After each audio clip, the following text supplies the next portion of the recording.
तो स्टूडेंट्स आज जो हम स्टार्ट कर रहे हैं वो कर रहे हैं 12th क्लास का first chapter start, reproduction in organisms. ठीक है, तो रिप्रोडक्शन इन ऑर्गेनिजम्स, अगर हम एक बात करें कि रिप्रोडक्शन क्यों जरूरी है ना भाई। एक बात आप जानते हैं, अगर कोई लाइफ में अगर किसी का जन्म हुआ है तो उसकी एक मतलब डेथ भी एक पॉसिबल है, एक डेफिनिट टाइम पर उसकी डेथ पॉसिबल है ना।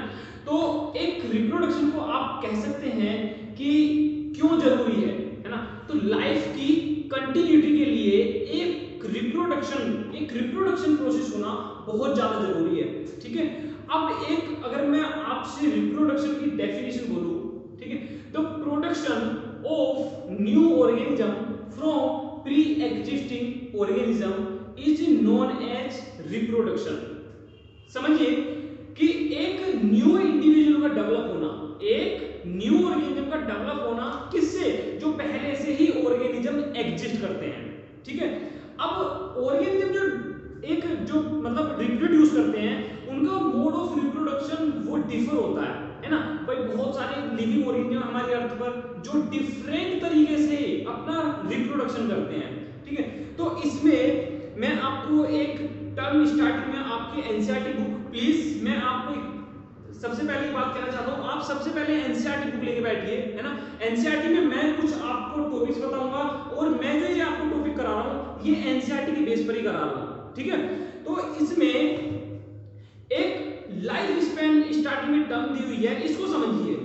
लाइफ स्पैन क्या है, एक बर्थ से लेके और नेचुरल डेथ तक का जो टाइम पीरियड होता है उसको बोला है लाइफ स्पैन। समझिए क्या है, मतलब एक ऑर्गेनिज्म जितने टाइम तक मतलब सरवाइव करता है ना, बर्थ से लेके एक नेचुरल डेथ तक। ठीक है, तो उसकी वो लाइफ स्पैन हुई। लाइफ स्पैन आप मतलब इसे नहीं कह सकते, मान लिया ऑर्गेनिज्म मतलब किसी ह्यूमंस ने जन्म लिया और 10 साल बाद मतलब वो किसी मतलब जैसे सपोज करो वो रोड पर गया या कहीं मतलब एक्सीडेंट द्वारा या किसी डिजीज से उसकी डेथ हो गई, तो हम ये नहीं कह सकते कि उसकी जो लाइफ स्पैन है वो 10 साल है, नहीं, क्योंकि उसकी डेथ किससे हुई है, उसकी एक बीमारी के कारण डेथ हुई है, उसकी नेचुरल डेथ नहीं है। वो नेचुरल डेथ जो है अप्रोक्स 100 ईयर जो ह्यूमंस की है ना। कुछ लाइफ स्पैन इसमें दी हुई है, समझ गए ना लाइफ स्पैन का मीनिंग, एक बर्थ से लेके नेचुरल डेथ तक का जो टाइम पीरियड होता है। एक इसमें कुछ लाइफ स्पैन आपको दी हुई है ना, प्लीज इसको आप एक बार फिल कर लीजिए। तो इसमें सबसे पहले आपको एलिफेंट की दी हुई है, एलिफेंट इसमें मतलब तो इसे फिल करो 60 to 90 ईयर एलिफेंट। रोज की life span 5 to 7 year, dogs की life span 20 to 50 years, butterfly की 1 to 2 वीक इसमें दी हुई है, क्रो की दी हुई है 15 ईयर, है ना। बनाना ट्री की लिखिए 25 ईयर्स, ठीक है। काऊ की लिखिए 20 to 25 ईयर, पैरट की लिखिए 140 ईयर, ठीक है। क्रोकोडाइल की लिखिए 60 ईयर और हॉर्स की लिखिए, हॉर्स भी सेम 60 ईयर, फ्रूट फ्लाई की लिखिए 30 ईयर, ठीक है। और राइस प्लांट की लिखिए 3 to 4 मंथ, है ना। टोर्टोइज की लिखिए 100 to 150 ईयर, ठीक है। 100 से 150 साल तक उसकी लाइफ स्पैन है ना। और बनियान ट्री की लिखिए 200 ईयर, है ना। तो ये मैंने आपको कुछ लाइफ स्पैन मैंने आपको इसमें कंप्लीट कराई है। और एक चीज और समझिए, हम एक लाइफ स्पैन को हम किसी एनिमल के साइज को देखकर हम ये नहीं कह सकते कि हाँ इसकी लाइफ स्पैन इतनी होगी। क्यों नहीं कह सकते, क्योंकि लाइफ जो डिपेंड करती है, लाइफ स्पैन में लाइफ कितनी होगी वो मेटाबॉलिक प्रोसेस पर डिपेंड करती है कि मेटाबॉलिक प्रोसेस फास्ट है या स्लो है। जैसे साइज का मैं आपको बताता हूं, जैसे देखने में अगर हम पैरट का और क्रो का हम कंपैरिजन करें तो क्रो क्या है, देखने में साइज में बड़ा है ना। और जो पैरट है, पैरट क्या है, पैरट स्मॉल है। जबकि लाइफ स्पैन देखिए किसकी ज्यादा है, लाइफ स्पैन पैरट की 100 से 150 साल तक है, क्रो की कितनी है 20 ईयर तक, 15 से 20 साल तक, है ना। 15 ईयर, लेस देन 15 ईयर, ठीक है। तो इसमें ध्यान रखिए, मैं आपको ये बताना चाहता हूं कि मेटाबॉलिक प्रोसेस पर ही लाइफ स्पैन डिपेंड होती है। कि लाइफ होगी कितनी, ठीक है। तो अब ये समझिए, मैंने आपके सामने एक चार्ट बनाया है, ये है ना। अब इस चार्ट को आप एक बार कॉपी कीजिए और इस चार्ट से मैं मतलब हम जो आगे चैप्टर में जो पढ़ेंगे वो हम इस चार्ट से ही पढ़ेंगे, है ना। जो क्या क्या हम पढ़ेंगे वो सब कुछ इस चार्ट में है ना। मैंने इसमें एसेक्सुअल रिप्रोडक्शन मतलब एक क्लासिफाई किया है, तो समझिए इसको। एसेक्सुअल रिप्रोडक्शन की मैंने 6 टाइप यहाँ पे गया है भाई। रिप्रोडक्शन हो गया, रिप्रोडक्शन के 2 टाइप्स हो गए, एसेक्सुअल और सेक्सुअल, ठीक है। एसेक्सुअल रिप्रोडक्शन के यहाँ पे 6 टाइप्स हो गए, है ना। 6 टाइप में फिजन हो गया, बडिंग हो गया, जेन्यूल हो गया। ये सब आपके एनसीईआरटी में, ये देखिए एनसीईआरटी में आपके एसेक्सुअल रिप्रोडक्शन में आप जब पेज नंबर आप कौन सा 6 ओपन करोगे तो 6 और 7 पर ही ये अवेलेबल आपके, है ना। तो समझिए इनको एक एक हम एक एक डिस्कस करेंगे, एक एक पॉइंट हम डिस्कस करेंगे, है ना। तो स्पोरोलेशन हो गया, फ्रेगमेंटेशन हो गया, है ना। वेजिटेटिव प्रोपगेशन, वेजिटेटिव प्रोपगेशन के फिर फर्दर डिवीजन है भाई। वेजिटेटिव प्रोपगेशन होता क्या है, किसी भी पार्ट से, है ना, प्लांट के किसी पार्ट से हम कोई न्यू प्लांट डेवलप कर रहे हैं। अब प्लांट के पार्ट क्या कर सकते हैं, रूट्स हो सकती है, स्टेम हो सकता है, लीव्स हो सकती है ना, एक राइजोम हो सकता है, बल्ब हो सकता है, ठीक है। तो इन जो पार्ट से, डिफरेंट पार्ट से एक न्यू प्लांट जो डेवलप हो रहा है ना, तो हम इसे बोलते हैं वेजिटेटिव प्रोपगेशन। डिस्कस करेंगे हम, डीपली डिस्कस करेंगे, बहुत अच्छे डिस्कस करेंगे।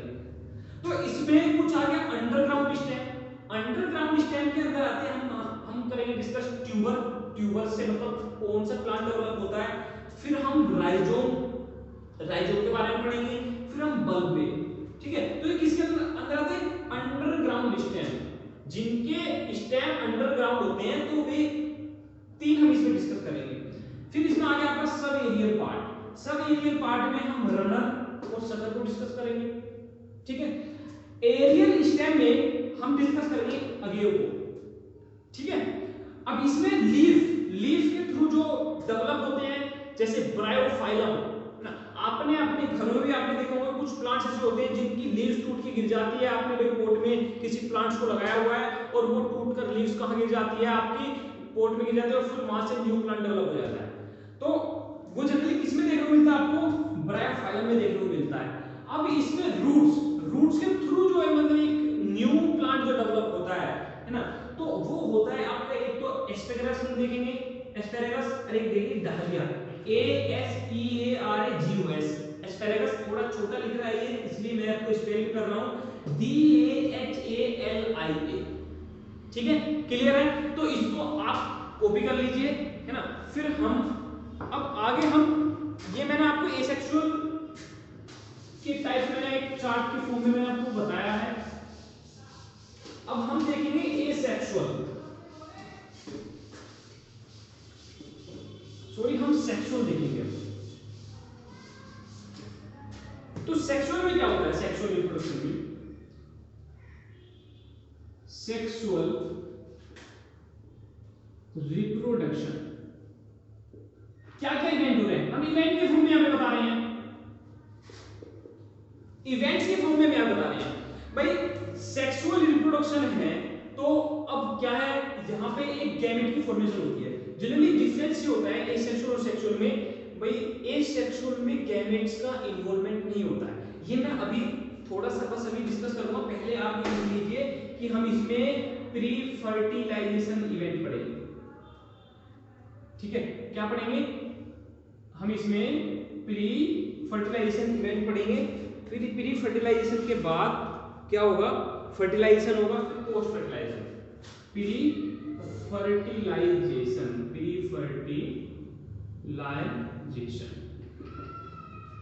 ठीक है। फिर हम पढ़ेंगे फर्टिलाइजेशन,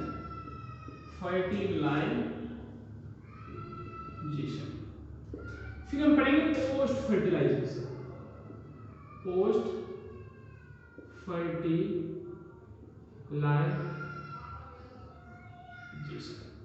ठीक है। वैसे 10th में भी कुछ मतलब इसके बारे में पढ़ा होगा काफी, है ना। फिर देखिए प्री फर्टिलाइजेशन इवेंट में होता क्या है। प्री फर्टिलाइजेशन इवेंट में यानी एक फर्टिलाइजेशन, एक गैमेट के फ्यूज होने से पहले का जो एक मतलब एक फिनोमिना है, उसको समझिए पहले। वो क्या है आपका, एक तो गेमेटोजेनेसिस होगा। क्या होगा? गेमेटोजेनेसिस होगा। गेमेटोजेनेसिस के बाद गैमेट ट्रांसफर होगा। गैमेट ट्रांसफर होगा। ठीक है, ये क्लियर हो रहा है? Gamete transfer. अच्छा, गैमेट ट्रांसफर, तो गैमेट ट्रांसफर हो गया है।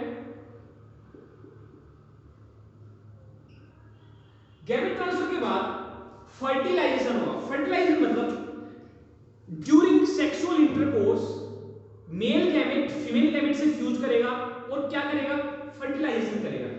ठीक है, तो इसमें क्या होगा? फ्यूजन होगा, fusion of male and female gametes. समझ आया? गैमेट बना, गैमेटोजेनेसिस, गैमेट ट्रांसफर हुआ, फर्टिलाइजेशन होगा, fusion of male and female gamete. उसके बाद क्या होगा? एम्ब्रियोजेनेसिस। एम्ब्रियोजेनेसिस, एम्ब्रियो की फॉर्मेशन होगी, उसके बाद डेवलपमेंट होगा। तो अब हम यहाँ पे डिस्कस करेंगे एसेक्सुअल के डिफरेंट मतलब टाइप्स। और अब हम थोड़ा सा थ्योरी देख लें, इसको कॉपी जरूर कर लेना। ठीक है, अब देखिए, तो अब इसमें अब ये देखिए, जो रिप्रोडक्शन है, रिप्रोडक्शन टू टाइप्स में मैंने बोला। अब तक मैंने आपको केवल समरी कराई है कि हम क्या पढ़ेंगे, है ना? ये देखो, एसेक्सुअल और सेक्सुअल। ठीक है, asexual reproduction and sexual reproduction. समझिए, जो एसेक्सुअल रिप्रोडक्शन है इसमें सिंगल पेरेंट्स इन्वॉल्व होते हैं। ध्यान समझिए, इसमें सिंगल पेरेंट्स इन्वॉल्व होंगे। और सेक्सुअल रिप्रोडक्शन में आपके अपोजिट सेक्स के टू पेरेंट्स इन्वॉल्व होंगे। समझ रहे हैं मेरी बात? एसेक्सुअल में सिंगल पेरेंट्स इन्वॉल्व होंगे, यानी कि कोई सिंगल ऑर्गेनिज्म होगा जो एक अपने न्यू ऑर्गेनिज्म को डेवलप करेगा, है ना? एसेक्सुअल के मैं आपको डिफरेंट टाइप्स कराऊंगा। सेक्सुअल रिप्रोडक्शन में अपोजिट सेक्स के टू ऑर्गेनिज्म होंगे जो एक न्यू इंडिविजुअल डेवलप करेंगे। समझ रहे हैं बात, है ना? तो इसमें एक बात ये हो गई कि सिंगल पेरेंट्स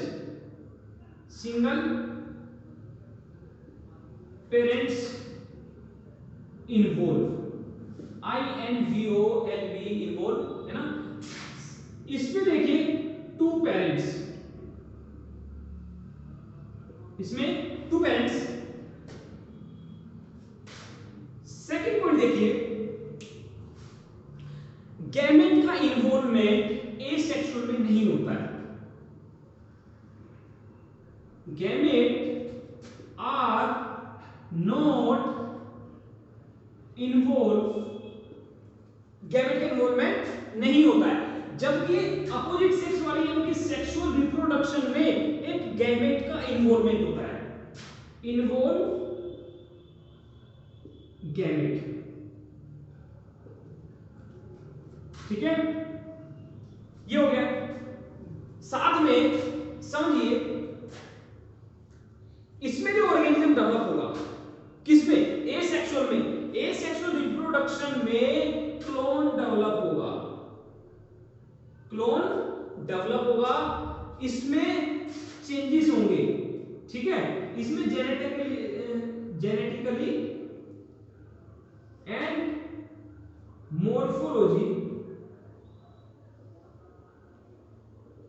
मॉर्फोलॉजिकली आपको चेंजेस देखने को मिलेंगे। यानी कि इवोल्यूशन भी किसमें होता है? आपका मतलब एक सेक्सुअल रिप्रोडक्शन में होता है। आपका इसमें समझिए मैंने क्लोन क्या बोला है। क्लोन हम बोलते हैं जब दो ऑर्गेनिज्म जेनेटिकली भी और मोर्फोलॉजिकली भी सेम हो। हम मोर्फोलॉजिकली हम मतलब अपने पेरेंट्स की बॉडी है ना, हम अपने पेरेंट्स जैसे दिखते हैं, लेकिन एग्जैक्ट हम कॉपी नहीं है। हम दिखते हैं भाई हाँ हमारे पेरेंट्स के 2 आंख हैं, हमारे पेरेंट्स के मतलब 2 कान हैं, तो हम अपने मतलब पेरेंट्स के जैसे दिखते हैं, है ना। लेकिन कोई भी हमें मतलब डिफरेंस क्रिएट करके बता देगा हाँ भाई इसमें मतलब ये डिफरेंस है, कहने का मतलब एग्जैक्ट कॉपी नहीं हुई है, समझिए। लेकिन आपके एसेक्सुअल रिप्रोडक्शन में एग्जैक्ट कॉपी होती है, ये समझिए ना, ध्यान समझना इसको। तो इसमें आपको बेसिक डिफरेंस का आइडिया होगा, ठीक है। अब देखते हैं आगे।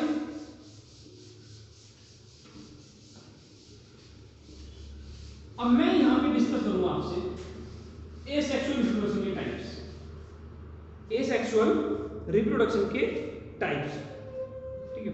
सबसे पहले समझिए जो डिवीजन होता है सेल का, जो सेल का डिवीजन होता है, सेल डिवाइड होती है तो 2 तरीके से होती है भाई। एक देखो डिप्लॉयड कंडीशन है सेल, है ना, 2n कंडीशन है, तो 2n कंडीशन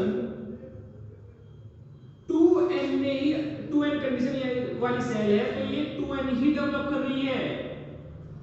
2n ने 2 सेल को डेवलप किया जिसकी कंडीशन भी क्या थी, डिप्लॉयड थी, ठीक है। तो ऐसे हम डिवीजन को हम बोलते हैं माइटोसिस। क्या बोलते हैं, माइटोसिस, मल्टीपल डिवीजन या फिर मल्टीपल डिवीजन, ठीक है। फिर हम एक डिवीजन होता है जब एक diploid cell 4 haploid cell develop करे। तो देखो नंबर ऑफ क्रोमोसोम क्या हो गए, हाफ हो गए हैं, किसमें, जो मैं डिवीजन आपको ये बता रहा हूं। तो इसको बोलते हैं रिडक्शनल डिवीजन, यानी कि हम इसको मियोसिस हम बोलते हैं, ठीक है। तो मियोसिस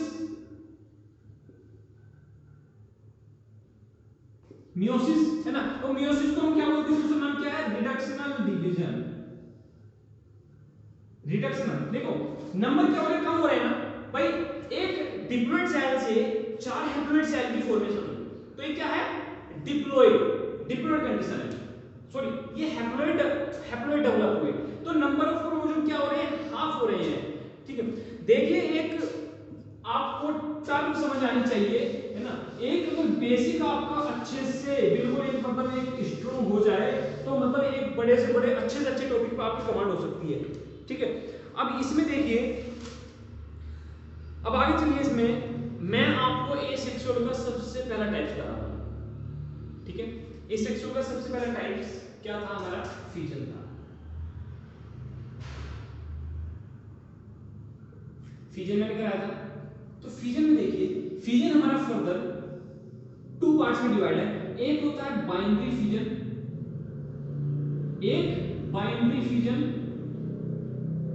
एक होता है multiple fission.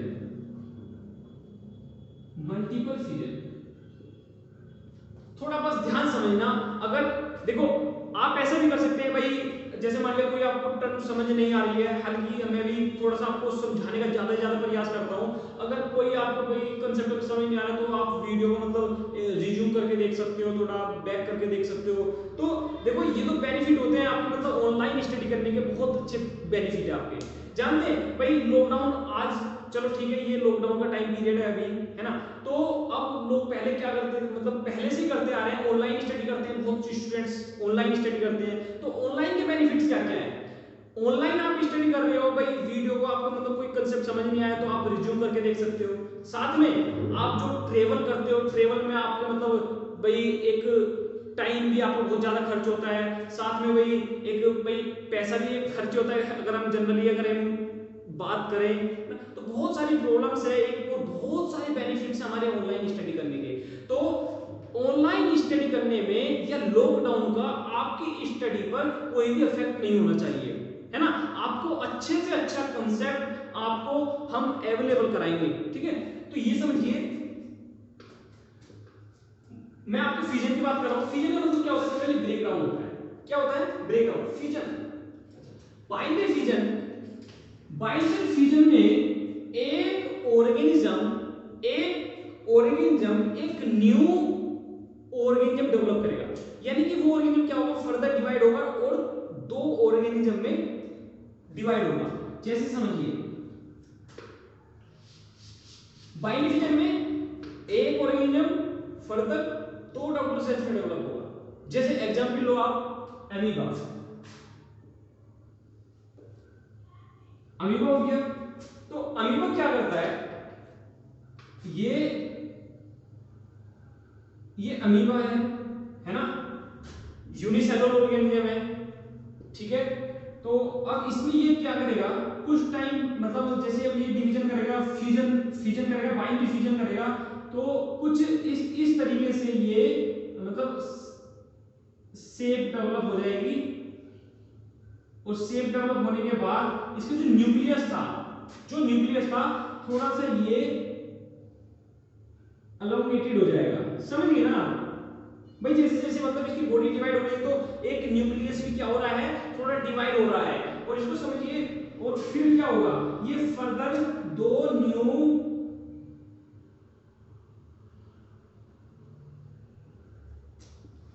New daughter cell develop हो जाएगी।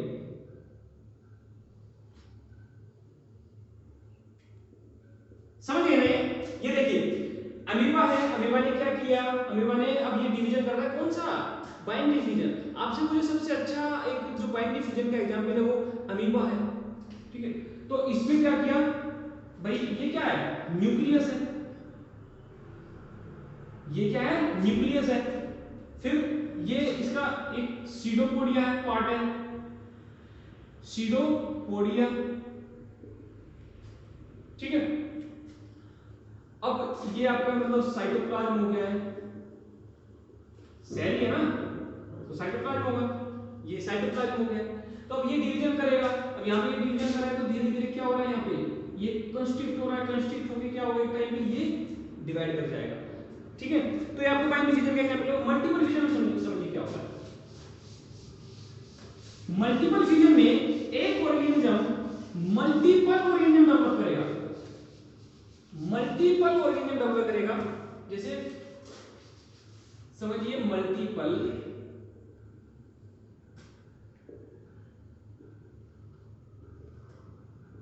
फिजन। तो मल्टीपल फिजन में मैंने आपको बताया, इसका एग्जांपल आप देखिए, प्लाज्मोडियम। क्या कोज करता है प्लाज्मोडियम? मलेरिया कोज करता है ना। तो प्लाज्मोडियम में डिफरेंट स्पीसीज होती है, मतलब और डिफरेंट एरिया में डिफरेंट मलेरिया डिजीज कोज करता है। तो प्लाज्मोडियम, एक ही प्लाज्मोडियम है, ठीक है। और प्लाज्मोडियम के अंदर डिफरेंट मतलब बहुत सारे डेवलप होंगे। और फिर एक टाइम होगा क्या? ये जो मतलब ये इसकी जो लेयर है, आउटर लेयर है, ये क्या हो जाएगी? बस्ट हो जाएगी, और बहुत सारे प्लाज्मोडियम क्या हो जाएंगे? डेवलप हो जाएंगे। एग्जांपल है आपके इसमें, ठीक है। तो मल्टीपल फिजन का एग्जांपल ये। अब देखिए फिजन, थोड़ा सा समझिए, बहुत सा कंफ्यूजन रहता है कि फिजन और फ्रेगमेंटेशन को लेके, कंफ्यूजन रहता है। तो इसमें डिफरेंस समझिए भाई। हमारा ये फिजन है,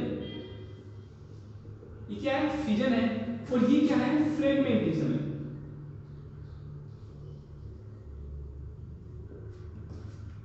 ये फ्रेगमेंटेशन है।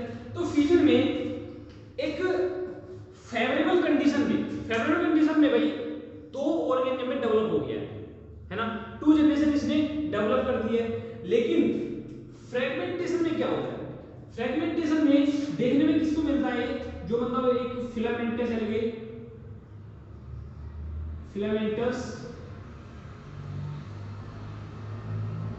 एल्गे, ठीक है, इनमें देखने को मिलता है। एक प्रोटोनिमा में देखने को मिलता है, प्रोटोनिमा जैसी स्टेज में देखने को मिलता है।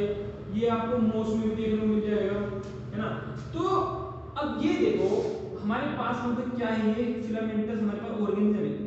तो एक जब अनफेवरेबल कंडीशन आए, अनफेवरेबल कंडीशन वो कंडीशन जब कहीं कोई सरवाइव ना कर पाए, जब कोई कहीं सरवाइव ना कर पाए। भाई जितने भाई बर्ड्स होते हैं, बर्ड्स करते क्या है, कोई अनफेवरेबल कंडीशन आए तो क्या करते हैं, माइग्रेट कर जाते हैं, उड़ के कहीं दूसरे इलाके में पहुंच जाते हैं जहां पे सरवाइव कर पाए, है ना। और जैसे ही उनके लिए मतलब फेवरेबल कंडीशन आती है तो वापस अपनी उसी प्लेस पर आ जाते हैं जो उसी प्लेस पर पहले रहते हैं। तो ठीक है, तो ये है फेवरेबल कंडीशन का और अनफेवरेबल कंडीशन के बाद। अब इसमें समझिए हमारे पास ये क्या है, फिलामेंटस एल्गी है, फिलामेंटस एल्गी हमारे पास ये।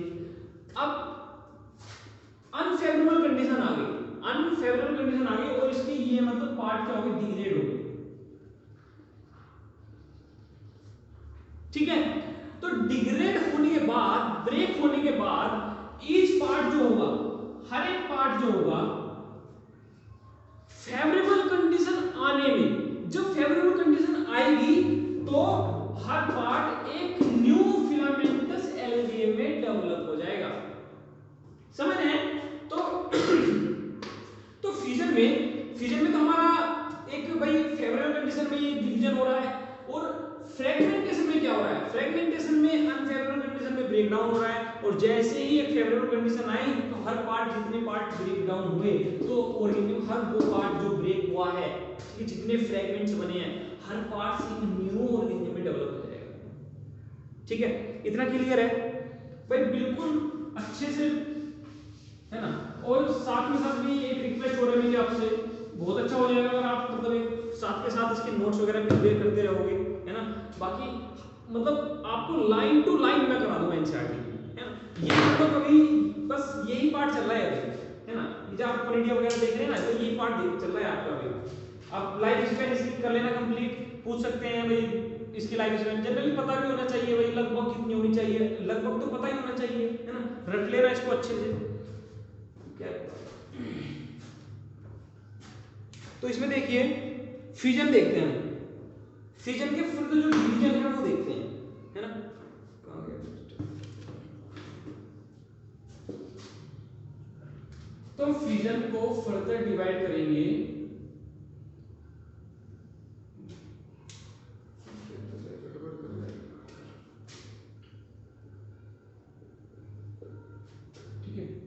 तो फ्यूजन के 3 टाइप्स होते हैं, ठीक है। 3 टाइप्स होते हैं, कौन कौन से हैं, तो एक हो गया एसिमेट्रिकल, एक ट्रांसवर्स, एक लॉन्गिट्यूडिनल। ऐसे करो इसको,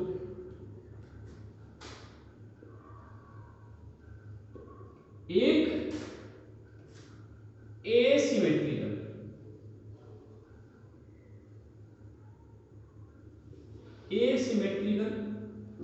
और इरेगुलर बाइनरी फ्यूजन, ठीक है। इसका देखिए ट्रांसवर्स, ठीक है, ट्रांसवर्स बाइनरी फ्यूजन, लॉन्गिट्यूडिनल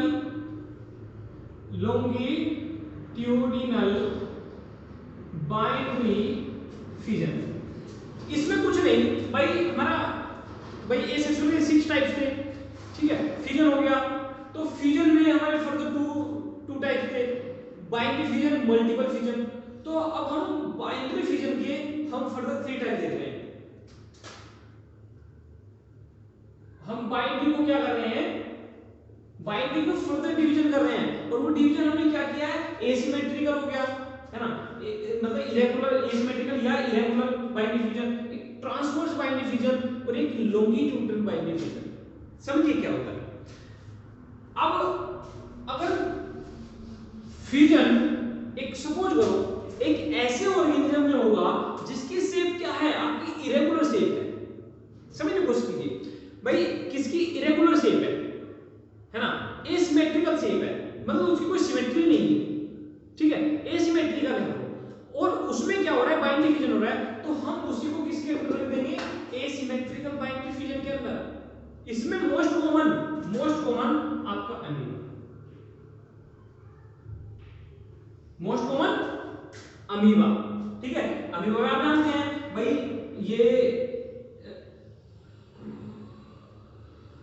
ये कोई शेप थोड़ी है इसकी रेगुलर, है ना। अमीबा की तो कोई शेप मतलब कोई डेफिनेट शेप है नहीं है, और ये इसका न्यूक्लियस हो गया। न्यूक्लियस में आगे होगा क्या, जब डिवीजन होगा तो सीडोपोडिया रिमूव हो जाएगा। सीडोपोडिया रिमूव होने के बाद, है ना, ये मतलब यहां से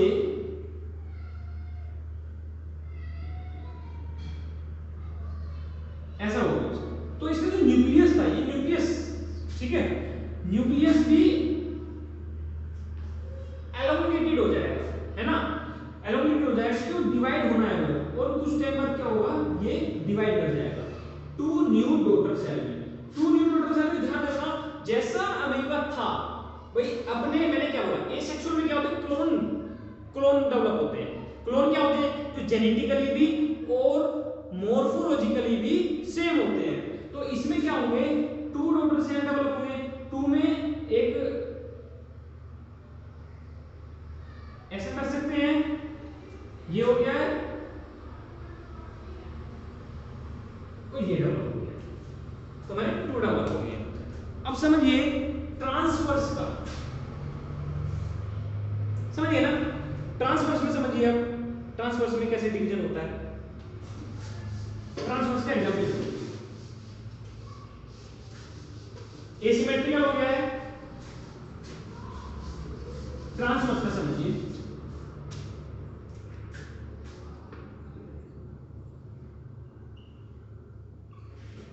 ट्रांसवर्स में, इसका ट्रांसवर्स एग्जांपल आप लें पैरामीशियम।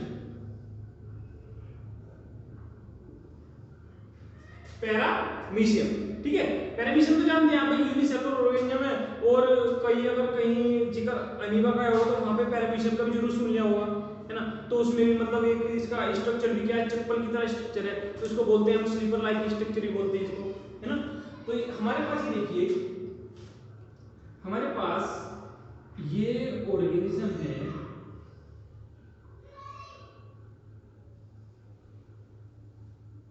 ठीक है,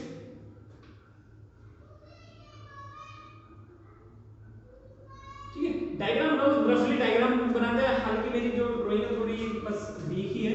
ये न्यूक्लियस हुआ, है ना, इसके ऊपर ये हेयर हेयर हेयर हेयर क्या होते हैं, सीलिया, जिनको हम क्या बोलते हैं, इसका लोकोमोटरी ऑर्गन,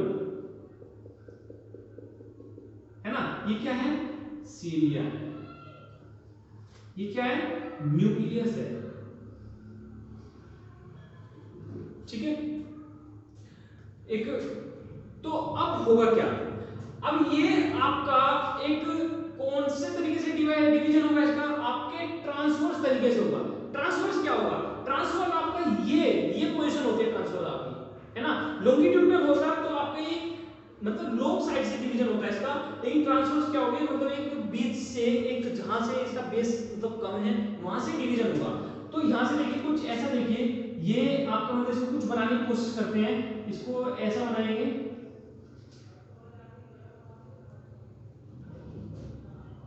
है ना, हमने ये बनाया, तो साथ में हम एक हम और बना लेते हैं, ठीक है। हमने ये बनाने की कोशिश की, क्यों, हम ट्रांसफर डिवीजन कर रहे हैं, समझने की कोशिश करना इसको, एक मतलब एक अपने मन की आंखों से देखना, ठीक है, कैसे मतलब ये डिवीजन हो रहा है। तो हमने ये न्यूक्लियस है हमारे पास, तो ये थोड़ा एलोंगेट होना शुरू हो गया, ये एलोंगेट होना, ध्यान रहे ऐसे ऐसे ब्रेक और ट्रांसवर्स पोजीशन में ये कट हो रहा है, मतलब ब्रेक हो रहा है सॉरी, है ना। तो अब ये क्या है, यहां से थोड़ा सा ब्रेक होगा, तो दो new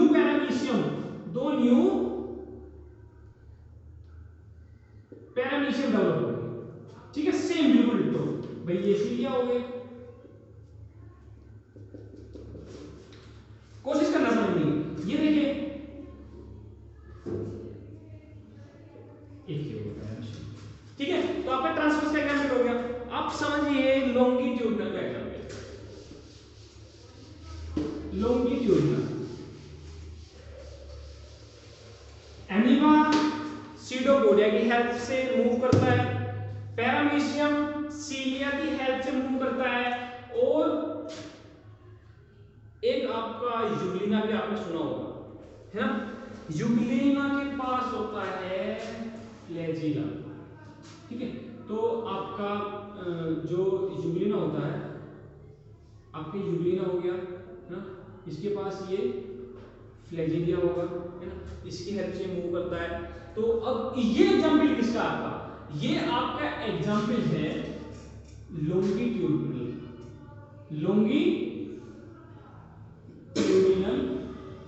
binary feature. Longitudinal binary feature का एग्जांपल आपका यूग्लिना हो गया, यूग्लिना, ठीक है। ये फ्लैजिलम, ठीक है, फ्लैजिलम हो, ये इसका न्यूक्लियस हो गया है। अब न्यूक्लियस में देखो इसका होगा कैसे, ये कुछ टाइम बाद ये मतलब जब डिवीजन होगा इसका, तो डिवीजन कुछ इस तरीके से होगा ना। और ये न्यूक्लियस जो है, ये न्यूक्लियस जो आप देख रहे हैं, इसका कुछ डिवीजन इस तरीके से होना शुरू हो जाएगा, डिवीजन कुछ इस तरीके से होना शुरू हो जाएगा। तो ये क्या हो गया, ये एक यहां पे था फ्लैजिलियम, ये था फ्लैजिलम, ठीक है। अब आने वाले टाइम में देखो मतलब एक हार्ट टाइप बन गया है ना। तो अब इसको देखिए, यहाँ पे जो डिवाइड कर जाएगा, यहाँ पे डिवाइड ये कुछ इस तरीके से आ जाएगा, है ना, सेपरेट हो जाएगा। एक न्यूक्लियस जो है ये सेपरेट हो जाएगा, और इसका फ्लैजिलम भी जो है वो भी सेपरेट हो जाएगा, समझ गए ना। तो आपका एग्जांपल फ्लैजिलम किसका, लॉन्गिट्यूडनल का, पैरामीशियम ट्रांसवर्स का, है ना, एमीबा एक एसिमेट्रिकल का। सिंपल एक एग्जांपल आपको याद करना है बस, ठीक है। कुछ नहीं है, बहुत मतलब काफी इजी चैप्टर है, कोई ज्यादा टफ नहीं है। बस लाइफ स्पैन आपको अच्छे से लर्न करनी है, एक लाइफ स्पैन, और बाकी भाई ये तो आप समझ ही रहे हैं।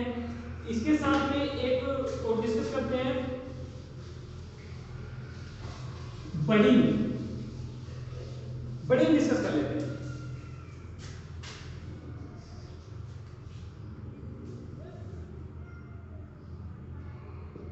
तो बडिंग में होता क्या है, ऑर्गेनिज्म से एक बड निकलेगी, और बड निकलने के बाद वो कुछ टाइम तक अटैच रहेगी पेरेंट्स बॉडी से, और उसके बाद कुछ क्या हो जाएगी, वो अलग होके एक नए ऑर्गेनिज्म में डेवलप हो जाएगी।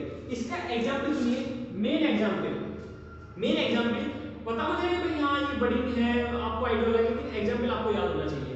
इसका एग्जांपल आपको हो गया, इसमें आपको हाइड्रा इसका एग्जांपल है। इसमें हाइड्रा होता कैसा है, हाइड्रा कुछ मतलब इस तरीके से दिखेगा आपको, ऊपर इसमें ऐसे हेयर टाइप होते हैं, है ना, हेयर टाइप होते हैं। तो इसमें क्या होगा, एक बड निकलेगी, ठीक है, क्या निकलेगी, बड निकलेगी जो हेयर टाइप होंगे। और कुछ टाइम बाद क्या होगा, ये देखो इसका न्यूक्लियस है, ये न्यूक्लियस भी मतलब भाई डिवाइड कर जाएगा, है ना। डिवाइड करने के बाद ये बड निकलेगी, कुछ टाइम तक पेरेंट्स बॉडी अटैच होगी, और फिर कुछ टाइम बाद ये क्या होगी, ये पेरेंट्स बॉडी जो है ये पेरेंट्स बॉडी से अलग हो जाएगी, तो न्यू हाइड्रा डेवलप हो जाएगा। इससे आगे हम डिस्कस करेंगे नेक्स्ट लेक्चर में, है ना, जो बाकी जो बचे हुए हैं, फिर हम उसमें सेक्सुअल रिप्रोडक्शन भी हम इसमें डिस्कस करेंगे। तो आप ये देखिए, बिल्कुल नोट्स इसके बनाइए, अच्छे से प्रिपेयर कीजिए, है ना। Thank you.